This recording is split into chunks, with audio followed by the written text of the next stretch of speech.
I love that I'm the only one that's going to be on screen for this. You got this.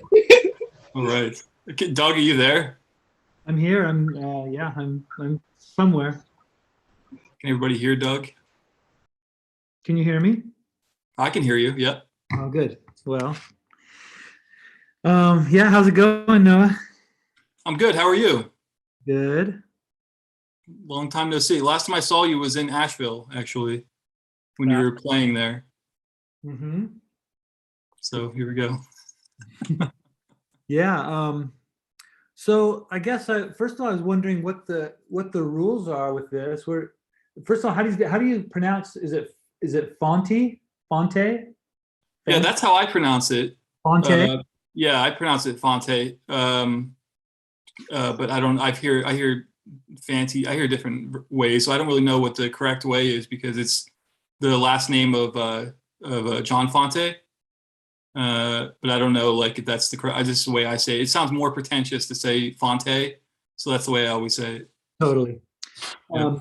So did the book just come out today? Well, there was a hardcover collection that came out last year, and then this year they just did this is the paperback edition with it has like more material in it. So. And how much can we talk about it? Are we worried about spoilering anything?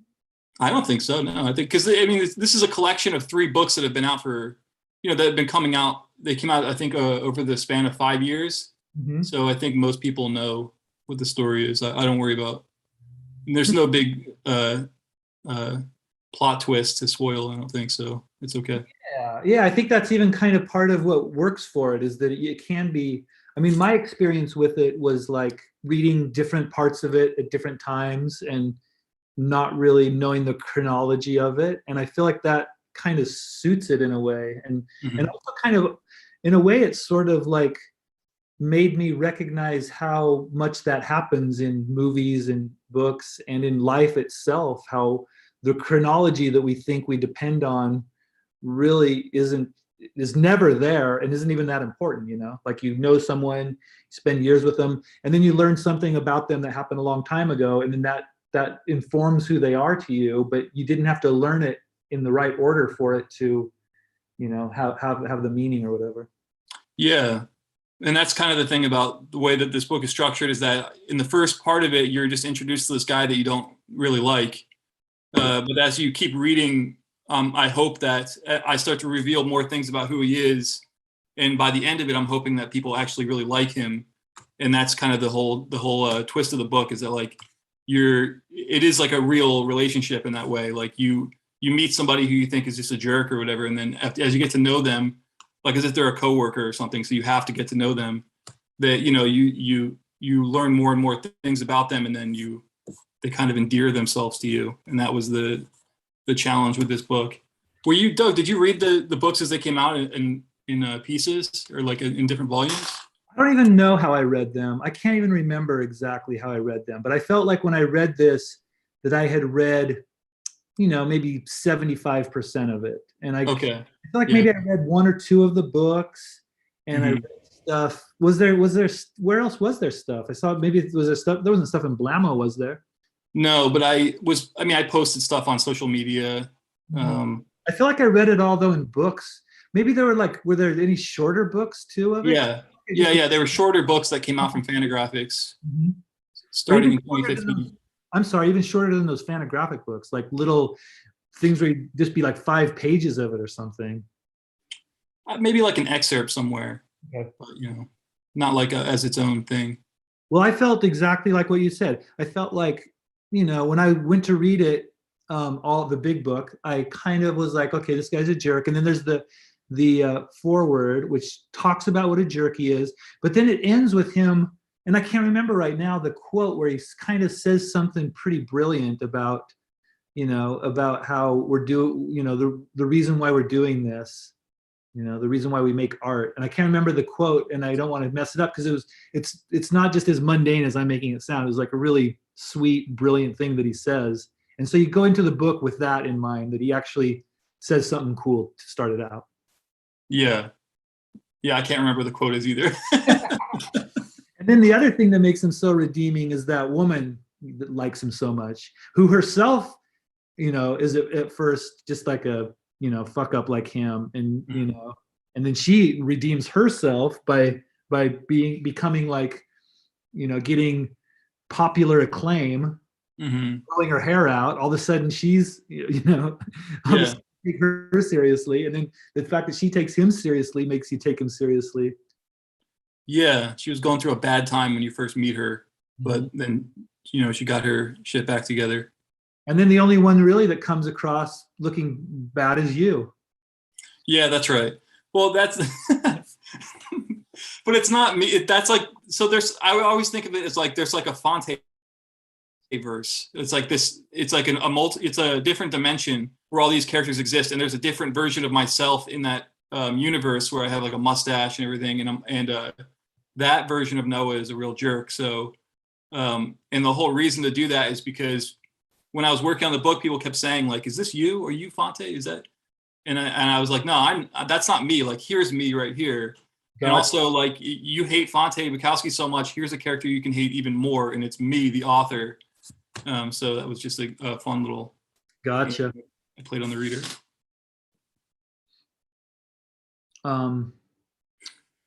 Yeah. Well, you know what? I had some questions written down, but we were just chatting away. I hadn't even looked at them.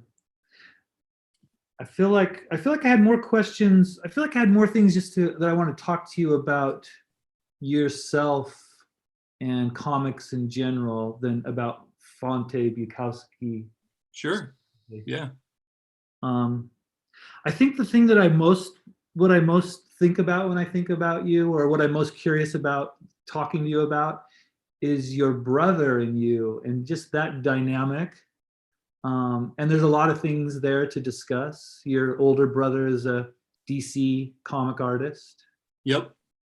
He was formerly a DC comic artist. He's no longer working there. Oh no. Well, it's just, I mean, you're both, to some people that you both make comics, it would seem like you're sort of in the same world, but I imagine you guys, maybe had nothing in common, even though you were both cartoonists. Yeah, that sounds right. It is two different worlds. It's like two different parallel industries. Mm-hmm. So we didn't really have much to do with each other. And also he's 10 years older than me. So even our relationship, we don't really have that much going on. I mean, we can't, besides the fact that we grew up in the same family for a bit, it was a different family for him than it was for me. So. Sure.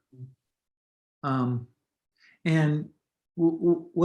so I imagine too, there's different aspects of each other's careers that, like that you would be, that you feel like you might be envious of some position that he had, or he might be envious of some of the position that you had, I don't think so, man.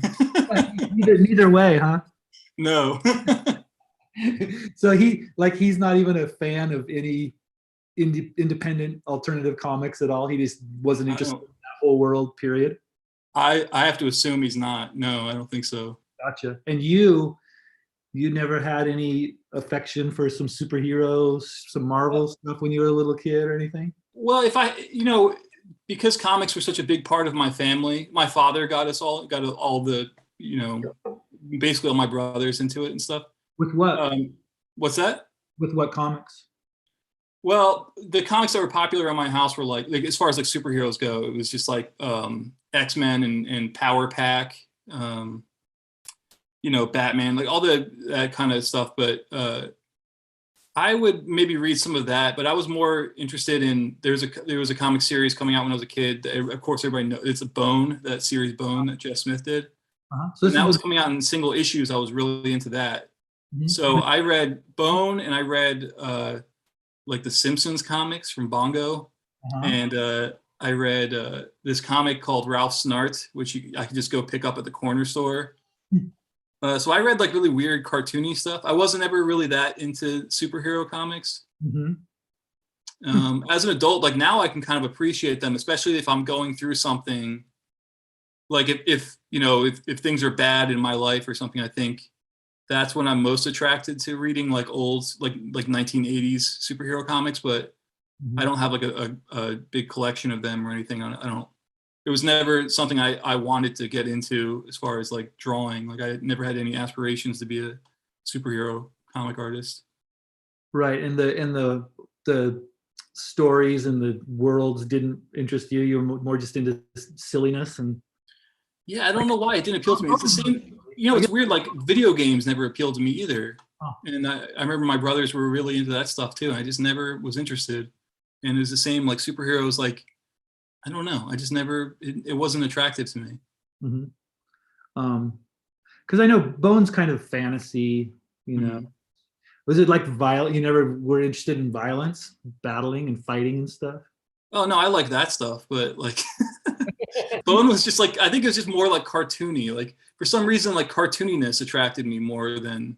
Gotcha. Than the realistic looking stuff. Yeah. Yeah. What about cartoons? You know, like I was a kid, so like in the early 90s was like my childhood. So like you know, the real Ghostbusters, that stuff was like really popular, or like with all my friends. And cartoons, I don't know, like I don't, Ren and Stimpy was the biggest thing back then. And then all the things that it influenced. Yeah. Ren and Stimpy had a big influence on me, absolutely. Because my father sent me a box full of comics that I did when I was a little kid that he had kept. And I look at them and it's just Ren and Stimpy ripoffs. Like, you know, just I had two characters that were, it was a fat Triceratops and a skinny, some other I can't remember what it's called anymore, but it had like a fin on the back of its head. And I drew them just like Ren and Stimpy, but I was like a little kid, you know, and I would just draw whole stories and then just staple them together and then give them to my dad, and he kept them. So it's so funny looking at them because you can tell immediately like what I was interested in at that age. And it was Ren and Stimpy, gross out humor, you know. Yeah. Oh, those are a big deal for me. I was in my 20s, but they were pretty mind blowing to me as well. Yeah.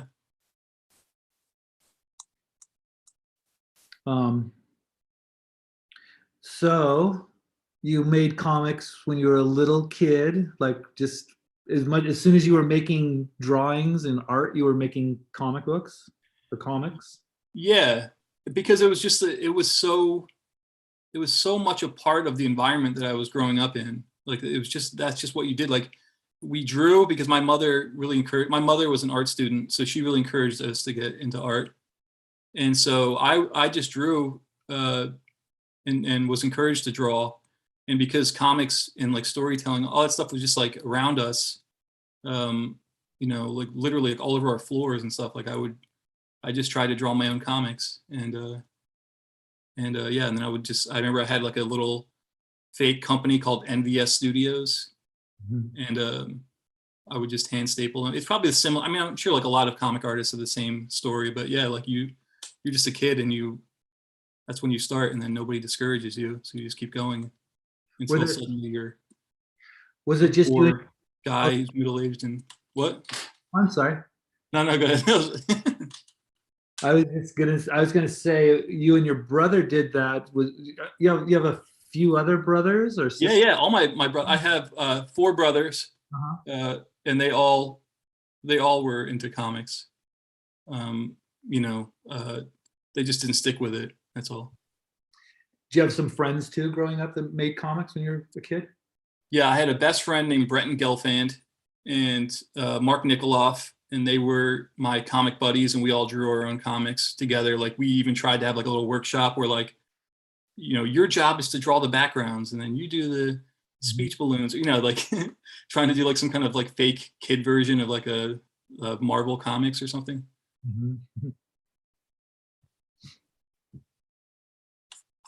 What other things were influential to you as a kid? Was there other sort of art or Jurassic Park was really influential. That was a big deal to me. The original Star Wars trilogy was a big deal to me. Was Jurassic Park, for me as an adult when it came out, it was most impressive just the computer animation that had never been at that level before. Was that a feeling with you at that time, or were you too young to really had you kind of had that in the background, good CGI in the background of your life? I mean, that's what adults said to me, but I just thought it was cool because they were dinosaurs and they were chasing after people and eating them. And like that movie made everybody, I'm sure everybody of my generation, we all wanted to be paleontologists after we saw that movie. And that was a rare thing, because I grew up in such a large, poor family that like we actually went to the theater to see that movie, which was a really rare occasion in my childhood. But so that like it meant a lot to me to see it, and I just became obsessed with it.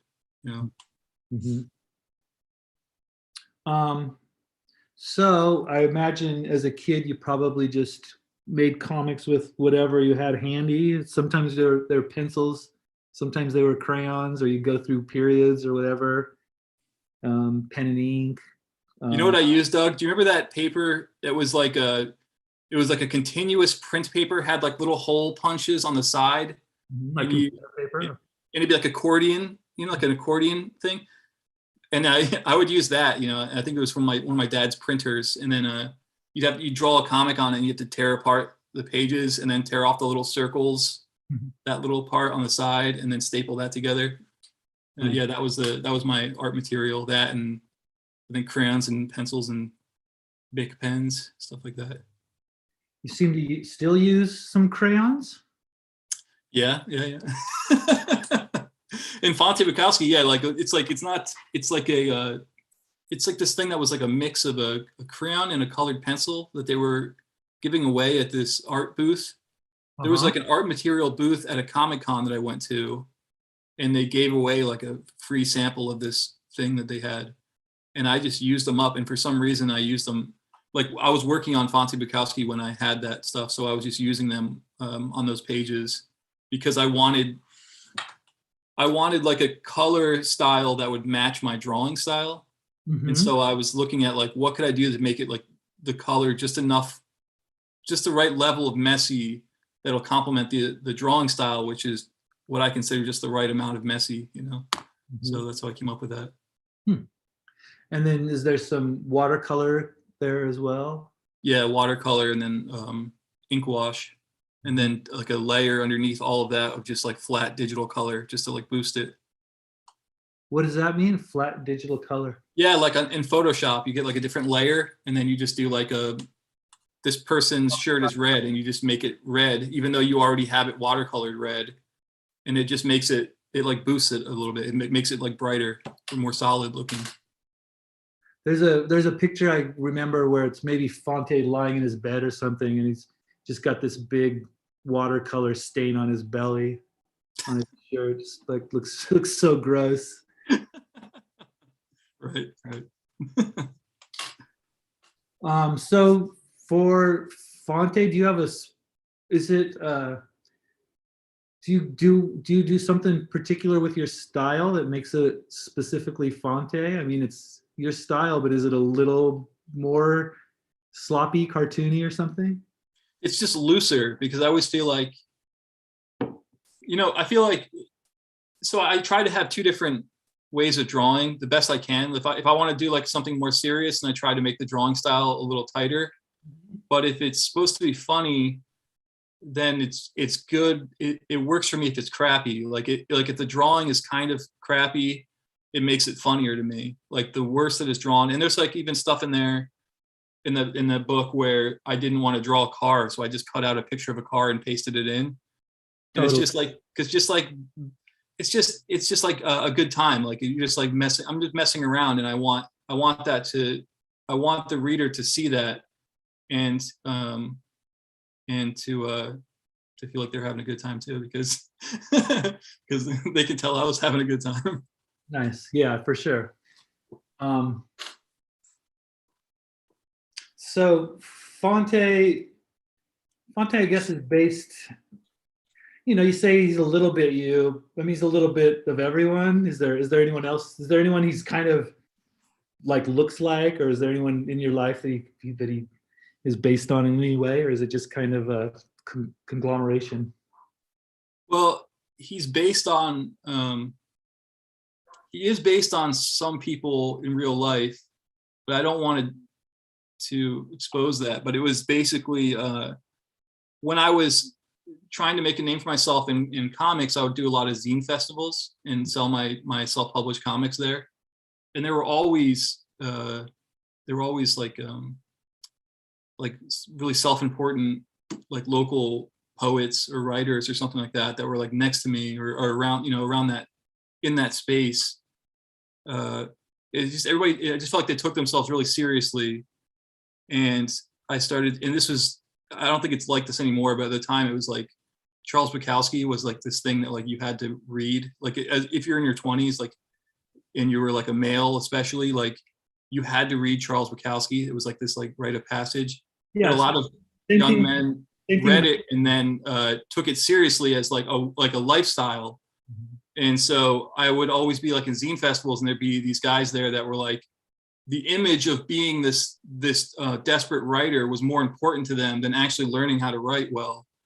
And so you just had to see a lot of that stuff, and I just thought it was funny. I just wanted to goof on that whole way of life, that costume or something, For sure. And I think that Bukowski has a style too that's so, it's so like raw and honest. And he's one of those people who, like the best art is stuff that people say I could have done that, And I think he has that effect on people where it's like it's so simple and it's like, oh, I could do that. And so people think they can, but it's not, they really can't.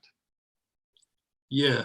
I mean, I don't want, I still, I don't want to I'm not making fun of Charles Bukowski as a writer. I just think that he has an effect on people, For sure. No, yeah. Like I said, the same thing when I was 20, he was as big a deal then as well.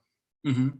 And I worked at Kilgore Books, the used bookstore, and we had to put the Charles Bukowski stuff right by the door so you could keep an eye on it while you're, working, because people would steal that stuff,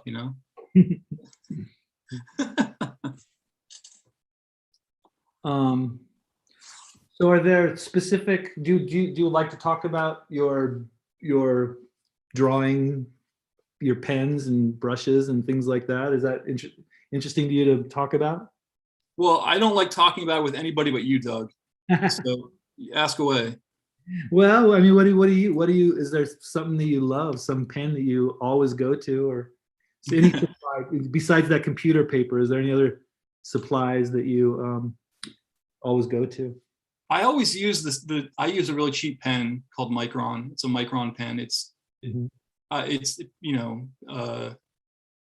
feel like there's a little bit of shame people try and give you for using Micron pens, but I use them because they're really easy to use. And if I want to get fancy, I'll use the Rapidograph pen, but they're more fussy and annoying to use. So I'll use it until the ink runs out of one, and then instead of washing it out and changing the ink, I'll just like put it away and forget about it, and then it's basically ruined after that. So yeah, I just use Microns. That's all. I'm sorry.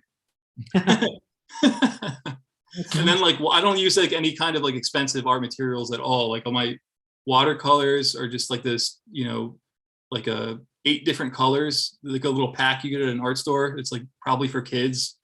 It always comes with like a little dinky brush in the middle of it, middle of the 2 colors, and I'll just throw that away. So yeah, no, I don't, nothing expensive. And then just paper is whatever the cheapest Bristol board is, or a sketchbook. I draw a lot in sketchbooks, and especially this book was like drawn mostly in sketchbooks. Very small. In fact, I think it's printed larger than it actually was drawn at. It was drawn pretty small. Oh, wow. And then you scan things into the computer all the time and make little touches or just. No, I just, all I do, Doug, is like scan it in and then like just add that color underneath. And that's about it. I don't really mess with it too much. And I think that's evident too. Like it's just like it's difficult because I was like, well, I'm going to do a talk about this book. I should reread it. I can't reread it. I can't do it. I can't look at a lot of it because it's just like, I look at it and I go, oh, I should have changed that, or I should change that, or, and it's too late now. So it's like torturous.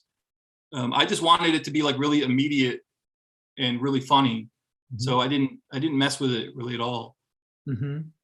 And yeah, like maybe the reason why I felt too that I had read it in such little pieces is because that's the style of it. Like Mhm.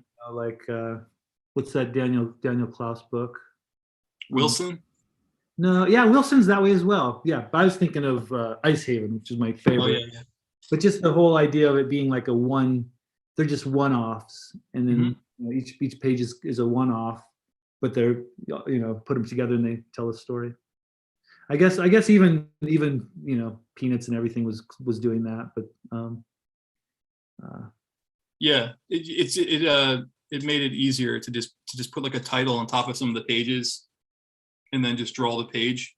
That's like how a lot of the, like for example, like this just says like like Fante has a fever, and then like that's just that whole page, and then it can work as its own page, So like some of the pages, because I structured it that way, could be like reprinted somewhere else. Like some of these were reprinted in the Seattle Stranger when I was working on it, and like it worked because you could almost just pull it out. Like I wanted it to be able to like I could just take a page from this and then somebody could print it somewhere and nobody would know it was a part of a larger story. They would just think like it's some weirdo comic, Totally. So did you write it chronologically? No. I'm telling you, man, it was like so immediate. Like it's like God's work that it all turned out, because I never had any idea what I was doing. I just like had an idea for a character and I just started drawing it. Mm-hmm. I didn't know what the overall structure was. It was just this thing that kind of revealed itself to me as I was working on it. Mm-hmm. And even the last book, I remember just writing to my editor, Eric Reynolds at Fantagraphics, and being like, hey, is there any way I could release like a new Fante Bukowski like in the fall? And he was like, yeah, if you get it in on this time or whatever. And I didn't have like anything done for it. I didn't even have like an idea for it. I was like, okay, that's a deadline for me. And I know I want to do a third Fante book. So I'm just going to go forward now. And that's how it was done. And like some magical reason, it all worked out. I was just like, oh, thank God. Like even the third book, I'm like most proud of it, even though it was so stressful to do it. I was just like, I was in such a weird zone of just like, wake up, draw more Fante, like, like, you just got to get this thing done. You just got, and you get yourself on this level of writing where you go, well, this is the style that Fante is written in. And then that's the way you start thinking, just so that you can get the story to the finish line, Mm-hmm. And yeah, I don't know. That's why like I don't know. This book is like, it's like magical for me because it just came out and I don't know necessarily where it came from. Even when the story starts to like become a little more plot driven or something, even some of those pages were out of sequence, just throwing things to whatever you felt like and making it fit in. No, I didn't draw it out of sequence. I would, I was going along, but Gotcha. I would just, it's like I could not sit and think like, here's what needs to happen next. Gotcha. Because that was always unsuccessful whenever I tried to write like that. So this still happens to me where like I don't have an idea for a story, but I know I want to do something, and I will sit down and I start just drawing, and like all of a sudden there's something there. Like for this book, like it was like that. Like I couldn't be like, here's the plot of the next volume. It would be like I'm just drawing, and then suddenly it's a romantic story or something. And like I don't know why it's turning out that way, but this is what's coming out right now. And it's only when I have like pencil or pen to paper that things come out. Like even with jokes or something, if like I'm trying to write something funny, I can't just think of something funny. I have to just like be drawing, set up a situation, and then that last panel, for some reason, it's funny. I don't like something happens, Yeah, I mean, I guess it's kind of like play, like how you did it as a child or whatever, where it is play, it's discovery, and it's messing around and seeing what happens. Yeah, I mean that might be it too. Like I've been doing it so long that it's like it's just second nature or something, Mm-hmm. Do you find like working in that kind of a method do you feel as time goes on, as you have more readers, any kind of pressure to perform a certain way or to do some certain thing, and not and have a harder time trusting yourself to explore and just stumble into cool things, or do you feel pretty confident that that's just how it works for you? That's interesting. I have been thinking about that recently, and I think that I'm just more self-conscious, or I'm just more like, I know now that like what I do, somebody's going to read, and that kind of makes it a little heavier. Whereas a lot of, like, even the stuff that I was doing in this book, I was still kind of fighting for people to read my work. So but that kind of gave me a freedom where I felt like I could just say whatever I wanted to say and draw whatever I wanted to draw. And like, if it shocked somebody, that was good in a way, because then they'd be looking my direction. But now I'm a little more, I think twice before I write something now, where I didn't usually do that. So, I mean, it doesn't necessarily make what I'm doing worse. Sometimes it makes it better, but it is something that I'm noticing about myself, especially now. Like, I'm writing more like humor stuff right now, and I am thinking about it more. Mm-hmm. You got to make sure that I want to make sure the things that I'm putting out are being received the way that I want them to be, or something, and I never thought about that ever. So. What about I keep hearing every once in a while talk of this Mormon book you're working on. What's the story with that, and where are you in that? That's done. I think it's at the printer now, and it comes out in July.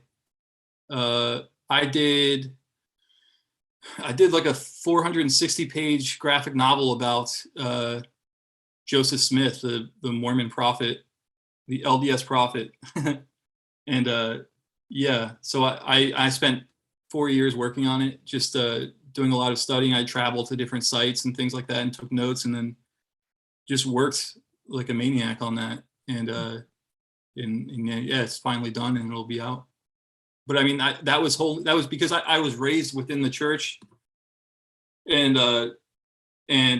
my mother, when my mom and dad got divorced, my mom left the church, and since I was young enough, she took me out, me and some of my younger siblings. And so as an adult, I started reflecting on that more and thinking about, was that something that I would have done as an adult? Would I have left that church, or was something taken from me by my mom, and like it was her choice, Mm-hmm. So I wanted to like investigate it myself. And during that investigation, I felt like the best way for me to really know the answers I was looking for was to use my art to investigate it. Basically, I don't know. It's hard for me to put it into words, but like, I just wanted to as I was learning about Joseph Smith, draw it, because then I would be inhabiting that history that I want to learn about through my art. And so that's what that graphic novel is. It's a personal project that I undertook. So it sounds like you juggle a few projects at a time, or you were at that time. Is that kind of how you've always been, having a few different things going on at the same time? Yeah, I do. I work usually like 3 different books or comics at the same time. Just because if if I did like 1 page for something on a day, then I still had some time left in the day, I would be like, well, I want to work some more, but I don't want to work on that same thing because I'm sick of it now. I just worked on this thing, or whatever. So It's good for me to have like another project that I can just put onto the desk next, and it's like, it feels a little fresher to me because I left it for a day or whatever. And I can just work on that. And I don't know, like, that's just my method. But I try to get like a page from one book done, and then if I'm a day, and then if I finish a page that day, then I still have time and energy, I'll grab another page and work on something separate, something different. Are you a scheduled worker, or just kind of do it when you're obsessive? Or Well, I used to be sort of a workaholic in that I would just work all day long. I would rather had been sitting in my room drawing than doing anything. But now I have a family, so I can only work the few hours a day that we have a nanny here, which is like 4 hours a day. So I'm very tough on myself to like use that 4 hours really wisely and get what I can get done in that amount of time, and then when that 4 hours is over, I'm like, I just like get up and I'm like, okay. And I have to be satisfied because I know that that's it. I can't do anything else today. Like that's all I get to do. And I have to stop myself from coming back to my desk like late at night, and working and stuff. And it's healthier to live that way than the way I was living. Cause it got pretty bad. Do you, when you're not working on comics, when you're lying in bed going to sleep, are you working on comics in your mind or taking walks or whatever? Well, sometimes, but it isn't good to do that though, because I can get insomnia doing that by just staying up. And that's why I have to make sure that like when I leave my desk, I leave comics for the day. Like I'm done drawing. I have to go back and take care of my son. I'm done with this, and I have to let it leave my head. And so at night, I'll just be reading like a novel or something instead to get my mind, just to kind of reset myself and get myself ready to go to bed. So I've been reading a lot more just like fiction and just putting comics to the side at a certain point in the day, 4 o'clock usually. Is there anything you're into these days? Any TV shows or books or anything that you want to share with us? Well, I'm watching the show called Pam and Tommy. Yeah. On Hulu. And we just finished that show on Netflix called The Tinder Swindler. I don't know that one. It's about a guy who was like a scam artist on Tinder and would kind of romance these women and then basically steal all their money. True story. Yeah. And then Pam and Tommy, have you heard of that, Doug? I've heard of it. I saw a commercial and it did look pretty interesting. It's good. It's really good. Cool.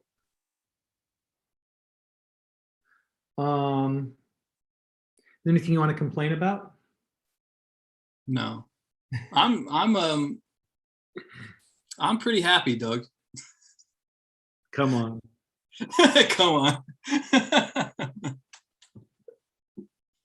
Is there anything you want to complain about, Doug? Yes, of course I do, but this might not be the time or place. Okay. Well, is it time for are there any questions by yeah, anybody? I think we've used our 45 minutes of show up.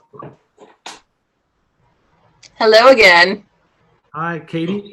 Hi, yes, it is Katie. We do actually have some questions if you both are ready. Sure. Yeah. Excellent. All right. So the first question is from, pardon me while I scroll through the thing to get to the thing, from Matthew Fletcher. He wanted to know how long Fante Bukowski took for you to create.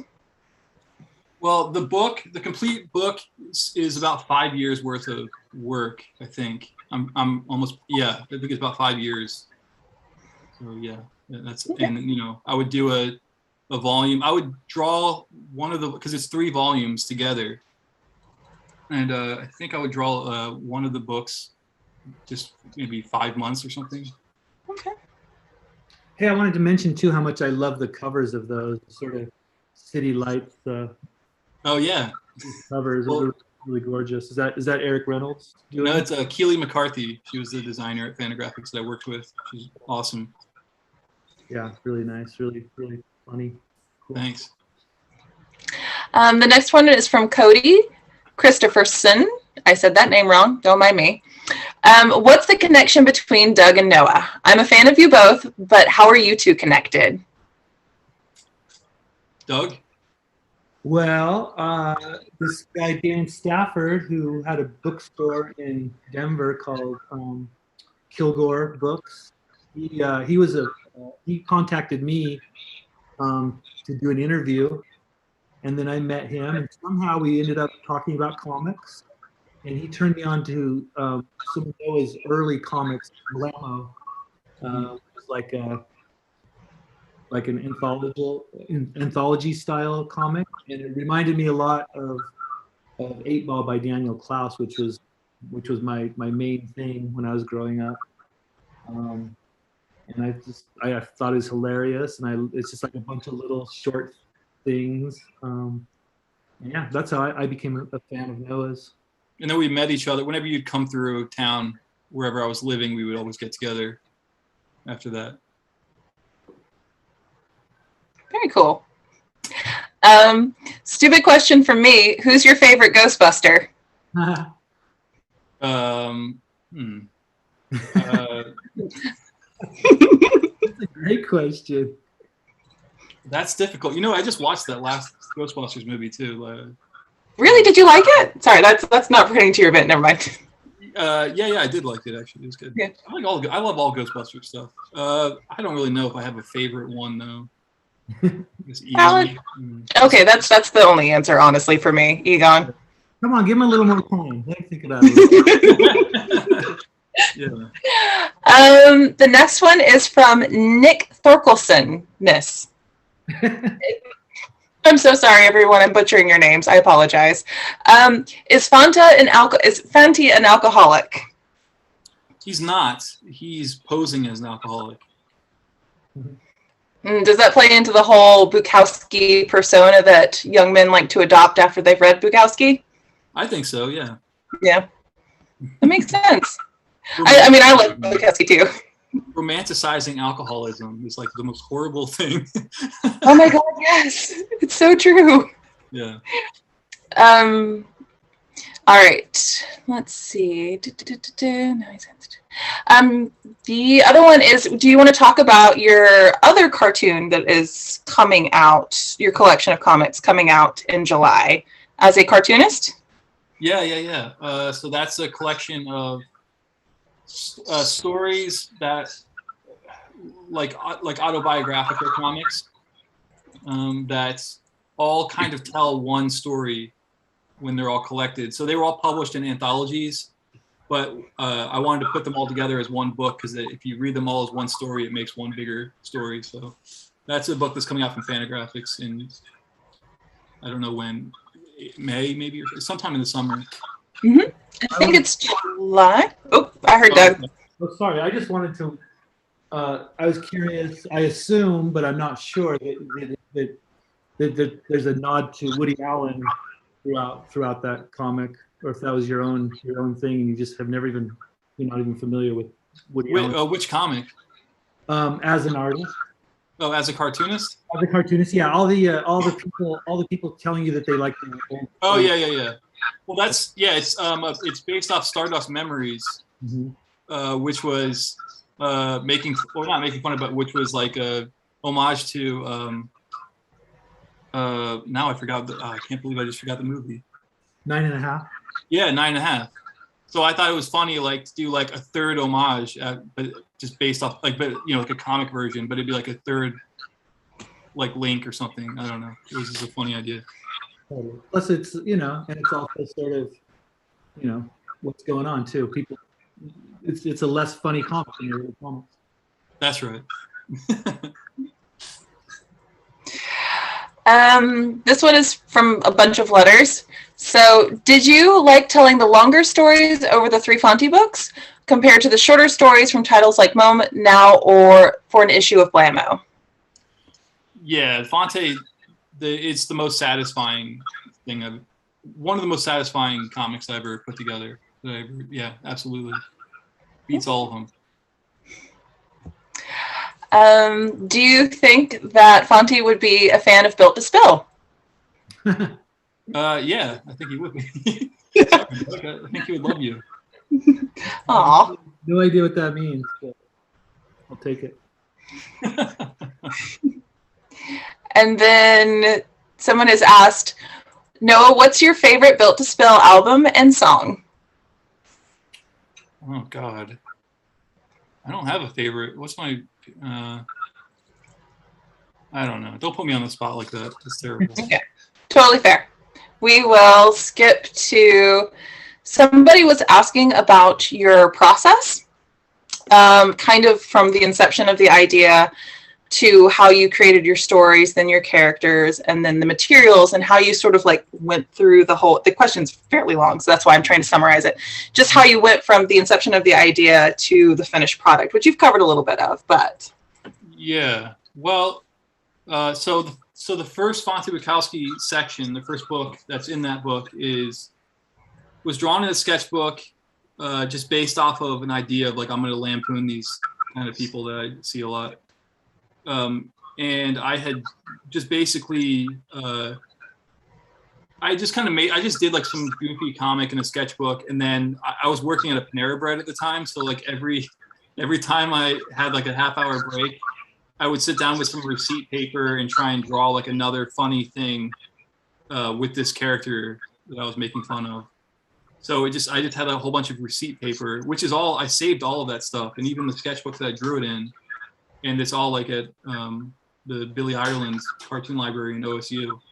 But it's like all, the first drafts are all drawn on like receipt paper with like a pen that we use for like taking orders and stuff. But it was awesome. It was like the best. I think about this a lot too. Like sometimes when I'm like, man, I can't beat how like grouchy and funny I used to be as a younger man. And I always think it's because I was working a miserable job. Mm-hmm.